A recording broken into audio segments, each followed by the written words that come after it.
ଏହା ଅନ୍ଧାରର ଏକ ରାତି। ଗଞ୍ଜାମ ଜିଲ୍ଲାର ଏକ ଛୋଟ ଗାଁ, ଯେଉଁଠାରେ ଲୋକେ ରାତି 8ଟା ପରେ ବାହାରୁ ନଥିଲେ। କାରଣ ଥିଲା, ଏଠାରେ ରାତିରେ ଏକ ଛାୟା ଘୁରୁଛି ବୋଲି ସମସ୍ତେ କହୁଥିଲେ। ସେଇ ରାତିରେ ରମେଶ ନାମର ଏକ ଛୁଆ ଲାନ୍ତର ହାତରେ ଧରି ଘରକୁ ଫେରୁଥିଲା। ପବନ ଶାନ୍ତ ଥିଲା, ରାସ୍ତା ଖାଲି। କିନ୍ତୁ ରମେଶର ହୃଦୟରେ ଏକ ବିଚିତ୍ର ଭୟ ଭରି ରହିଥିଲା। ହଠାତ୍ ତାର ଆଖି ଗଛ ପଛକୁ ଗଲା। କିଛି ଚମକିଲା। 2ଟି ଜଗମଗାଉଥିବା ଆଖି। ରମେଶ ଠିଆ ହୋଇଗଲା। ଏହା ମଣିଷ ନୁହେଁ, କିଛି ଅଲଗା ଥିଲା। ଠିକ୍ ଏହି ସମୟରେ ତାର ପଛରୁ ଟପ୍ ଟପ୍ ଟପ୍ ଭାବରେ ପଦଶବ୍ଦ ଆସିଲା। ରମେଶ ରାଗୁଡ଼ି ହୋଇଗଲା। ସାହସ କରି ପଛକୁ ଘୂରିଲା। ସେଠାରେ ଧଳା ଶାଢ଼ୀ ପିନ୍ଧିଥିବା ଗୋଟେ ମହିଳା ଜମିରୁ ଅଳ୍ପେଇ ଉପରେ ଭାସୁଥିଲା। ଚୂଳ ତାର ମୁହଁରେ ପଡ଼ିଥିଲା ଏବଂ ସେ ଆସ୍ତେ ଆସ୍ତେ ରମେଶ ପାଖକୁ ଆସୁଥିଲା। ରମେଶ ନିଶ୍ୱାସ ନେଇ ପାରୁନଥିଲା।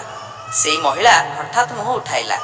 ତାର ଆଖି ନୀଳେଇ ଚମକୁଥିଲା ଏବଂ ସେ ଧୀରେ ଧୀରେ ଅମାନବୀୟ ଭାବରେ ହସିଲା। ରମେଶ ଭୟରେ ଦୌଡ଼ିଲା। ଲାନ୍ତର ମାଟିରେ ରଣଡଣିଲା। ପଛରେ ସେଇ ଭୂତିଆ ମହିଳାର ଛାୟା ତାକୁ ଘେରିବାକୁ ଆସୁଥିଲା। ରମେଶ ଗାଁର ପୁରୁଣା ମନ୍ଦିର ପାଖକୁ ଦୌଡ଼ିଲା। ମନ୍ଦିର ଆଗରେ ଦୀପ ଜଳୁଥିଲା ଏବଂ ଯେବେ ରମେଶ ସେଠାକୁ ପହଞ୍ଚିଲା, ସେଇ ମହିଳା ହଠାତ୍ ରୁକିଗଲା। ମନ୍ଦିର ଆଲୋକ ତାକୁ ନିକଟକୁ ଆସିବାକୁ ଦେଉନଥିଲା। ସେ ଛାୟା ପଛକୁ ହଟିଗଲା। ପାହାଡ଼ିଆ ସକାଳ ହେଲା। ଗାଁବାସୀ ମନ୍ଦିର ପାଖରେ ରମେଶକୁ ବୁହାଇ ଦେଖିଲେ। ସେ କମ୍ପିଥିଲା। ଗାଲକେ ସାନ୍ତ୍ୱନା ଦେଲେ, କିନ୍ତୁ ରମେଶ ଜାଣିଗଲା, ସେ ଯାହା ଦେଖିଥିଲା ତାହା ପ୍ରକୃତ ଥିଲା। ଗାଁରେ ଶାନ୍ତି ଫେରିଲା। କିନ୍ତୁ ଦିଆରୀ ଗଛ ପଛରେ ଏକ ଛାୟା ଆଜି ମଧ୍ୟ ଦେଖାଯାଏ। କହିବାକୁ ଆସନ୍ତି, ସେ ମହିଳା ଏଠାରୁ କେବେ ଯାଇନାହାନ୍ତି।